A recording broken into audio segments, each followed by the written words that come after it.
I think we have faced the IG head on with his people and looked at him straight in the eye and told him that the attack at Getembe Church on Sunday in Othaya was not an ordinary attack. It was an assassination attempt targeted towards Gachagua, sanctioned by William Ruto, planned by Kipchumba Murkomen and Eliud Langat, and a special squad of police officers called Nairobi Sierra of 12 officers was dispatched to eliminate us in charge.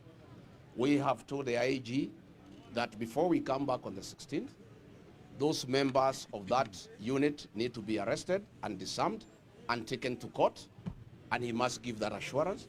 And we have said that if this situation continues after 16th, hatutakuwa na lingine la kufanya ni kuitisha maandamano katika Jamhuri ya Kenya until Kipchumba Murkomen is removed from office, IG Kaja is removed from office, and the two DIGs are removed from office, and the National Police Service can be put back into order.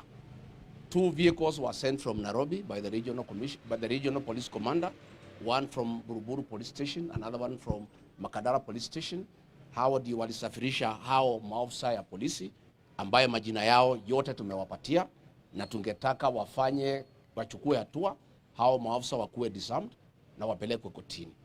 Na tutarudi, na kama haitawezekana basi tutauliza Wakenya wajitokeze until things are restored. In the meantime, we have resumed our political activities. Saa hii tunaingia CBD, tutarudi Othaya on Sunday, tutakuwa pale Gituge on Sunday, na tumeambia police officers kama hawataki kulinda mikutano yetu wasikuje kusaidia wahuni. Yeah? Wasikuje kusaidia wahuni. Ndio sisi tuweze kuendelea.